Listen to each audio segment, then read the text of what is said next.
Hello everyone, I'm Jim Longworth and welcome to another edition of Forsyth County Connections, coming to you once again from the studios of Cable 2, courtesy of the good folks at Winston-Salem Forsyth County School System, and we do appreciate their hospitality. We have a lot in store for you in this half hour. We're going to talk about a lot of things, including everything from gardening to how to use 911 more efficiently.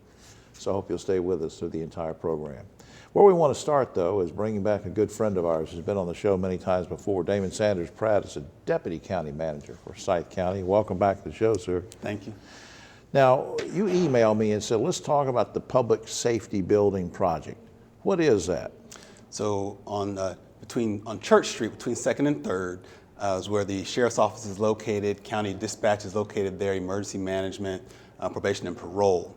And so what we're planning to do is relocate some of those actors to different spaces that have a better long-term impact. Now, when you say that, you're sort of talking over my head when you talk about long-term impact. I mean, why was this, a taxpayer might say, well, Mr. Sanders-Pratt, why was this necessary? Mm-hmm. So you have to have a backup dispatch and a primary dispatch location. So when the county relocated its 911 center from the airport into the public safety building, that created a backup dispatch for us at the airport. And then our primary is at the public safety building. Right now, the city's location is on Church Street for their dispatch. And so by making this move, that will allow them to have a backup on Cherry Street, and then they'll be located in our same location. And we're kind of co-locating, although we're not consolidating at this point, right, at Church Street building. And that's going to make a difference in response time and that kind of thing?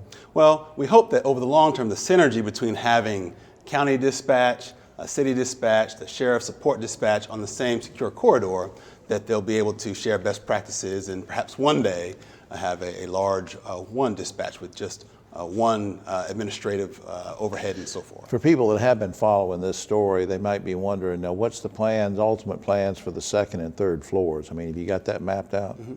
So to facilitate this co-location, the sheriff's office is going to move up a floor to the 3rd floor in the public safety building.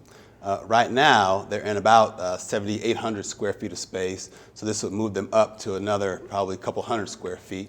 And then that will allow the city dispatch to move into the building, that will allow the county dispatch to expand a little bit, and then move emergency management into some more appropriate size space. And good for folks who need to visit or have business with the sheriff's office too. I think everything's going to improve there.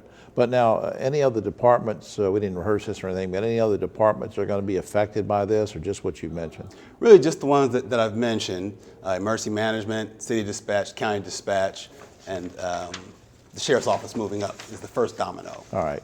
Now, what's the first phase? I mean, everybody looks at these building projects in terms of phases. Now, what's the first phase looking like? Mm-hmm.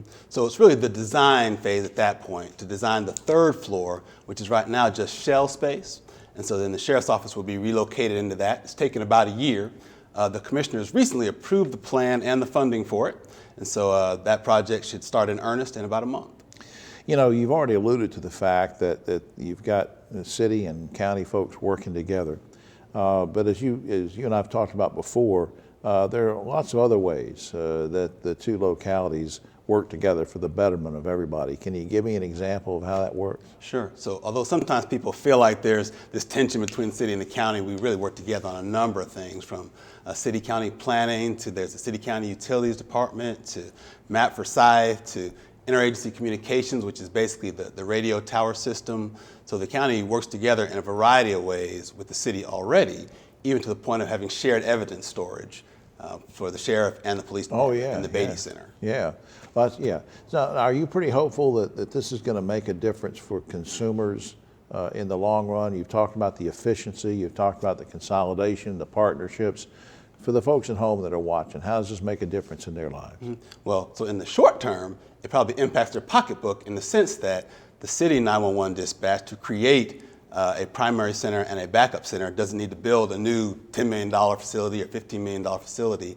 They can co-locate an existing space right now. So you're actually saving me some money. That's right. And then beyond that, long term? Well, then in the long term, one day, since they'll all be on the same corridor, perhaps we can get to a point where we have shared overhead administration, whereas right now, The city has its own administration, the county has its own, but we'll literally be next door doing very similar things. Right. So one day, perhaps we get to a point where we can have shared administration. Damon, I appreciate you bringing us up to speed on all that. I really do, and look forward to you coming back sometime. Thanks a lot. Thank you. Glad to be here. All right. We'll be right back after this. Help emergency responders help you when you can't help yourself. Forsyth Cares, the Community Assistance Registry for Emergency Services, allows you to register yourself or someone in your household sharing health conditions or information that might aid in your care should your home be the subject of a 911 call. 911, what's your emergency? Operators will seek critical information, medications, conditions, or in the case of a wandering child or an adult with cognitive disabilities, places they like to go, or even if they have access to a vehicle. The information is stored in a database only accessible to first responders and 911 agents. Get more information at forsyth.cc/Forsyth Cares. In the moment that your life depends on a fast response, get information to first responders that can aid in your or your loved one's care. That's forsyth.cc/Forsyth Cares. Back now for Forsyth County Connections. I'm Jim Longworth. Thanks for staying with us. In this particular segment, we welcome back to the show someone who's been here before. We're always glad when he can take a few minutes of his time. He's a busy guy to stop by and chat with us. August Vernon is Director of the Office of Emergency Management for Winston-Salem, Forsyth County. Good to see you again, sir. Thank you, Jim. For folks that don't know, or maybe they moved in the area or whatever, let's just give them a clear definition of what the Office of Emergency Management is all about. Absolutely. We are the combined city and county department that plans for disasters and large-scale emergencies. We also respond to these incidents in helping assist coordinate all the different departments and entities that respond to those incidents. And the third part of that is we try to help with the recovery from storms and other events to try to return things back to normal. Right. And how that system works in North Carolina is all 100 counties have an emergency management office. The state has a North Carolina Division of Emergency Management, and then obviously everyone recognizes FEMA or the Federal Emergency Management Agency. Now, you gave some examples already when you talk about a storm. Give me another example or two of types of events and incidents that you guys would handle. Well, absolutely. There have been a lot of things that have been happening the past few years. In just the past 4 years, we've responded to a wide variety of events, such as the Weaver fertilizer fire comes to mind. Yeah. A lot of high-profile shootings, unfortunately. We had a fatal plane crash recently. Hazardous material incidents, ice storms, flooding, inland hurricanes. We even had earthquake tremors not too long ago. And of course, assisting with over 1,000 days of COVID-19. Right. Also, we work with the agencies that plan for planned events, such as large concerts, large protests, presidential visits, and large sporting events. I tell you what, you just about take my breath away when you list all that stuff because it's just such a responsibility. I think you need a staff of about 3,000 just to cover that. When we talk about Severe Weather Preparedness Week, when is that? What is it? And bring me up to speed. Absolutely. Actually, this week, March 5th through March 11th, is North Carolina's annual Severe Weather Preparedness Week. And throughout this entire week, our partners, the National Weather Service and the North Carolina Department of Public Safety, are teaming up to really bring just severe weather preparedness information, a campaign to all of North Carolina's residents. And there's a lot of different things that happened this week. Example, today, this Wednesday morning at 9 o'clock was the statewide tornado drill that hopefully a lot of people participated in. Right. Now, how can communities, in general, how can communities prepare, not just necessarily for this or special weeks, but in general, because you go back to this, all the things you listed that can happen and have happened. How can communities sort of prepare? Definitely. Residents across both the Triad and North Carolina can help protect themselves and their families and their businesses by being prepared for severe weather. By one, updating the emergency kits that we would like for everybody to have, having a preparedness plan, that's really important, and ensuring they have a way to stay informed when severe weather occurs about the conditions and emergency announcements that may be coming out. We all have become very reliant on our cell phones, but sometimes those are not going to work. Right. So we want the community and our partners to have other means of getting information, whether AM, FM radio, local media outlets, and Yeah, things like that. I keep a little transistor, old-fashioned transistor radio thing that can pick up, weather, like a weather alert type thing. Because, like you said, you never know. That's very unusual. A lot of people don't have AM, FM radios anymore. So I think, in my experience, the most important thing is just have a conversation, a realistic conversation based on facts. That, hey, if we have a tornado, what would we do, whether we're a family, a business, a church, a community? How would we respond to this if we have flooding, if we lose power? Yeah. So I think just having a plan and a conversation is the most important thing to do. Just a couple seconds left. Give me a couple examples of things that we should have in an emergency kit tucked away somewhere where we can get to it quick. Absolutely. Just every household's different, but just having water, food, battery backup, medicine, first aid kit. If you have children or elderly parents or even pets, you may need special items for them, but it'll be different for each organization or family. For just general information, is there a website or something that people should go to just to check out to keep up? Yeah, definitely. We always want people to go to trusted and reliable sources of information, and to keep it simple, there are 3 sites that we advise the public to use. The first one is our site, Ready Forsyth, obviously. Gotcha. The state has Ready NC, and the federal government maintains ready.gov. All right. August, I appreciate all the hard work you're doing, sir. Thank you. Thank you for the opportunity. All right. We'll be right back after this.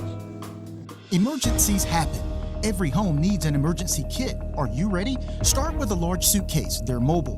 For safety and security, pack extra clothes, matches inside a waterproof container, a first aid kit and manual, flashlight, and battery-powered radio and extra batteries. For nutrition, your kit should contain a 3-day supply of non-perishable food, kitchen utensils like a manual can opener. For hygiene, pack hand sanitizer, soap, bleach, and toilet paper. For financial matters, have these important documents: photocopies of identification, insurance policies, credit cards, cash and coins. For health, prescription medications, glasses, and hearing aids. For your mental health, consider a simple board game. Your kid should match your family. It may be different if you have an infant, seniors, or pets. It may even vary from one season to the next. Update the kit whenever we roll the clocks forward in the spring and back in the fall. You can see other examples of what you may want in the kit at readyforsyth.org. Follow us on Facebook and Twitter at Ready Forsyth. Back now on Forsyth County Connections, and we want to spend the next few minutes talking about something that is very, very, very important. 911, how to use it, when to use it. We have an expert in this. Jessica Lowe is Communications Training Officer for the county. Good to see you. Good to see you. When should I call 911? Let's start there. Well, you need to call 911 when you have a fire or a medical emergency. This can be anything from chest pains, breathing difficulties, small kitchen fires, large kitchen fires, anything that you see that's abnormal. Okay. Now, what happens when I dial 911? What's the process? What happens? When you dial 911, the 911 telecommunicator begins immediately asking you location information. When you dial 911, we get information from your phone immediately. Okay. That begins to hone in your phone information with our phones in the center, and they begin to talk to our computers and our dispatch software, and we begin to use that along with our interrogation skills to prioritize your call and categorize your call to get you help efficiently and quickly. Yeah, and I've heard people say when they've gone through an emergency, they say, I had this emergency, I was panicked, and the operator asked me so many questions, but they have to do that. They do. They ask you these questions to not only obtain information that can prioritize that call and categorize that call, but actually assist that caller in helping that patient or evacuate that building if there's an emergency, if there's a fire, like pulling the fire alarm, things like that, to help Right. alert others for an emergency. Now, I'm assuming, and this question sort of goes back to the pandemic and sort of still connected, but in a lot of industries, a lot of areas and governments, there are shortages of people. You're trying to get more people to work. Is that sort of the case with trying to get telecommunicators to work in this field? I mean, are you short? Do you need people? We're short. We are definitely short telecommunicators across the industry as a whole. It's a hard job, and it's very difficult to hear these calls and have these images in your head. And, Oh, yeah. And PTSD is very real in our field, just as it is for the responders that respond Very to the stressful. calls. So I mean, what that leads me to ask, if I'm interested in that field, and I think I can take the stress, do I need experience and having had done this somewhere before, or what do I need? You do not need experience. We do have an in-house training program, and that's part of my job. Is we have a rookie school, in a sense, that we send you through, and we teach you all of the skills that you need to go through and interrogate these callers and prioritize these calls and be able to guide somebody through their emergency and take control of that emergency and guide them and empower them through that call. Now, how long does this training last? If I sign up and say, look, Jessica, I really want to do this, but how long does the training take? Takes about 6 weeks. Your rookie school is 6 weeks, and then you will be assigned to a trainer where you'll move to your on-the-job portion, and that takes anywhere from 3 to 6 months. Okay. Very quickly, I heard something, I guess it was an email you sent me about National Public Safety Telecommunicator Week. Quickly, what's that about? That is a nationally recognized week, and it starts in April 9th through the 15th. Sort of like same as Firefighters Appreciation Week. It's a week where we celebrate what telecommunicators do and recognize them as the first responders in public safety. They really are. They do just such a vital job. Again, as you said, they need to ask these questions. They have to know how to ask them. I think the training that you're doing is great in bringing people on, and if we make any plea to folks at home that we need volunteers, just as you said, in a lot of industries, whether it's EMTs and various things, we need you. And which brings me to this: is there a website, a particular website or something that people should go to find out more about what you're saying? They go to the Forsyth County Human Resources website, and our link is in that website. It is the telecommunicator, public safety telecommunicator. Jessica, thanks for all you do to help people. I really appreciate it. You're very welcome. Thanks for being. Will you come back sometime? Anytime. All right. Thank you. We'll be right back after this. Every year, 4.5 million young adults between the ages of 18 and 24 visit the ER. It's every parent's nightmare. Umergency gives you all the tools you need to quickly and effectively manage your family's emergency. Umergency provides instant access to vital resources, customized to your student's campus and local community, digital consent form, and built-in urgent alert button. Umergency gives you peace of mind when you need it most. Download your Umergency app now.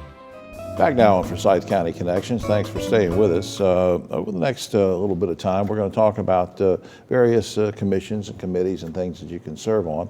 And one of the gentlemen that's going to help us understand that is with us right now, Andrew Applegate, who just happens to be president and CEO of Arbor Acres. He's also a member of the Forsyth County Home and Community Care Block Grant Advisory Council.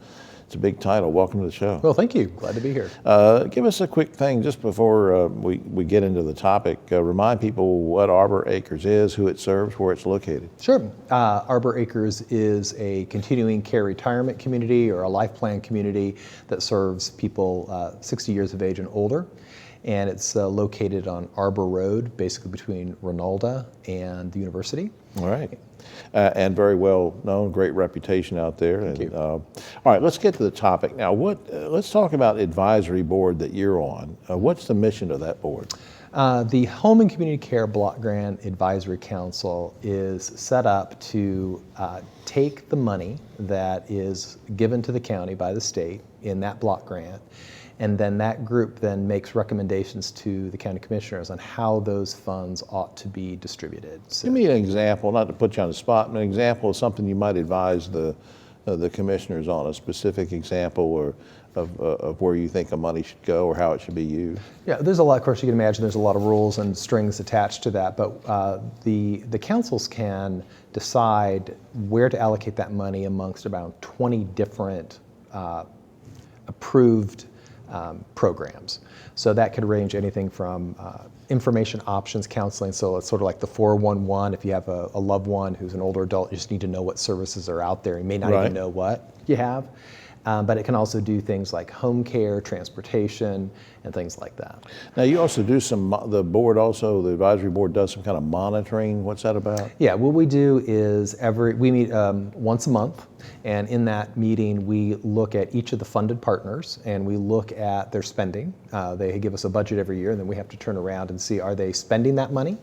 Are they spending it efficiently and effectively? And then also, one thing we want to make sure is that those funds stay in the county. So if someone's underspending, then we start having conversations about, well, if you're not going to be able to spend that money for various legitimate reasons, then we will make recommendations to the county to reallocate those funds. Now, how long have you served on the council? I have served on the council since 2020. Why did you decide to volunteer? Well, actually, I decided to do it because I got a phone call. I had recently moved to Winston-Salem, didn't think I had much to offer at that point, but a friend of mine, a colleague who's pretty well connected, said I probably have something to contribute, so I decided to throw my hat in the ring. That's great. Now, I'm kind of curious, what's the most rewarding thing to you, and what's the most challenging thing to you about being a member of this advisory committee? I think probably the thing that is most rewarding is the fact that you're going to have an immediate impact on people's lives. We serve people who are primarily lower income, and so the idea of being able to make sure that they get resources they need, whether that's transportation or Meals on Wheels, things like that, knowing that that money is going to a good place. Right. I think on the challenging side, the thing that is difficult, there's always more need than there are funds. And so of those 20 different options of things we could fund, we generally have funds to maybe do about 5. And even those don't always fit the bill, doesn't pay the bill. So we have to make those decisions about which funds are going to go where. The final thing, Andrew, is part of what we want to do today is to encourage people to volunteer, because there are a whole bunch of committees, and as you know, advisory committees and councils and boards. What do you say to someone that says, I've got some extra time, I want to volunteer? What do you say to them? I'd say do it. We can complain all we want about government, but there's an opportunity to jump in and have your voice heard and have an impact. Yeah, because you're an individual and a business person, but at the same time, you're a taxpayer, you're a citizen, and you're sort of, we don't know that you're working behind the scenes, but you're there working for us. I just encourage anyone who wants to get into something, go on the website and find one of the advisory groups that trips your trigger. Lots of choices. Andrew Applegate, thanks for doing this. Thank you. It's my pleasure. We'll be right back after this. This is what too much sounds like. This is what stress feels like. And this is what help feels like. If you've lost a job, worry about your next meal, or have trouble making it through the day, we can help. Text STRESS to 211211 to find a solution. Back now on our final segment for the half hour of this edition of Forsyth County Connections. Thanks for sticking with us. We're going to talk about horticulture and various things with an expert in the field by way of Louisiana, but she's up here now. We're glad she is. Celine Richards, Extension Agent for Horticulture, Small Farms, Urban Agriculture, and Local Foods, North Carolina Cooperative Extension of Forsyth County. Good to see you. Good to be here. Thanks for having me. Now let's say I want to have a garden this spring. How do I start planning that? Yeah, so when you're trying to plant a garden, you kind of want to, there's kind of these big 3 concepts you want to take in consideration. If you're going to plant vegetables, especially or flowers, a lot of them need a lot of sun. So you're going to want to make sure you're planting for a space that's going to have sun most of the day. For most vegetables, that's going to mean about 6 to 8 hours a day. Okay. And so once you find a sunny spot, you're going to make sure, hopefully, that it's close to water. You don't want to be toting a water jug, a mile just to get to your gardening site. So you want to make sure it's close to water, close to a spigot, close to hose and everything. Yeah, okay. Exactly. You want to be close enough to that. And you want to make sure it has good drainage. So you want to look at your yard maybe when it's raining and go out and see where's the water pooling. And that's, you're going to want to try to avoid those spaces, because most vegetables, most flowers, they're going to, they obviously like a lot of water, but they don't like their feet staying wet. So you want to try to avoid. I know how they feel. Exactly. And so from there, you can get a soil test and then look for, look at your nutrition, look for pH issues, and from there, pick out your favorite seeds and get gardening. All right, I'm going to back up and grill you, pardon the expression, on this vegetable thing. Now, are there certain types of vegetables that are around in Piedmont and Central North Carolina that you should or shouldn't plant? Well, for the most part, in Forsyth County, we're really fortunate that we can grow a lot of stuff here. So the biggest things to consider are, what do you want? What do you like to eat? And from there, it depends on the season. So if we're in the cooler season, you're going to look for cooler season vegetables like your carrots, your broccolis, cauliflower, cabbage, beets, lettuces, things like that. And then as we get into the warmer season, as we get into the summer, you're going to look for things, those warmer season vegetables. Everyone loves their backyard tomatoes, squash, cucumbers, things like that. So, but you mentioned a minute ago too that you said you need 6 to 8 hours of sun.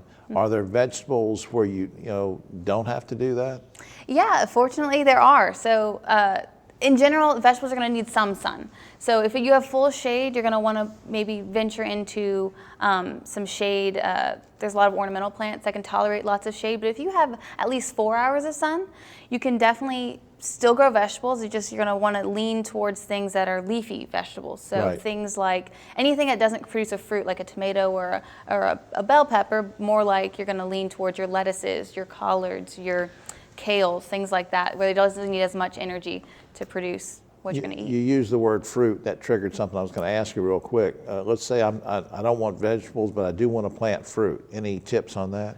Yeah, so it depends on what types of fruit. So like a blueberry or something? So with blueberries, so most fruits you're gonna, you can plant around the same areas that you have your vegetable garden, but if you are gonna do blueberries, there's one thing you really need to consider, and that's pH. And essentially all that means is that the acidity of your soil, because for most vegetables and fruits, they require about the same pH, but blueberries are kind of special in which they need more acidic soil. So once you get them established, they're pretty easy, they're pretty low maintenance vegetables. But I will say if you are going to plant something like a blueberry, you're going to want to get a soil test, see your pH, and we have those at our office. We can hand those out. They're free to distribute. So I can get those at your office. That leads me to the last question, which is if I need your help on something or advice or get some extra tips or whatever, is there a particular website that'll tell me these things? Oh yeah, so you can either come see us at our office where we'll happy to work with you in person. That's 1450 Fairchild Road.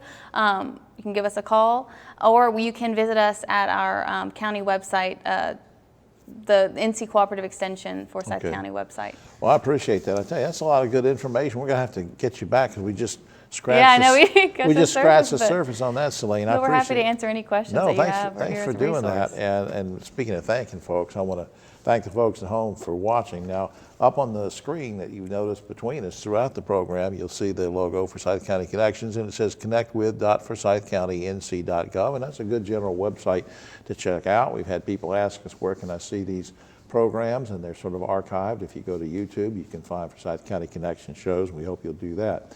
And we're only able to do them because we have so much help from so many fine people. TJ James, Kevin Wren, our buddy Jeff Fabricio, and of course Ed McNeil, who helps us out, is really coming up with some great guests, and our executive producer Dudley Watts, the county manager. So lots of good folks to thank, and also for the hospitality here at Cable 2 Studios. So for all of us here, Forsyth County, on Forsyth County Connections, I'm Jim Longworth. We'll see you next time.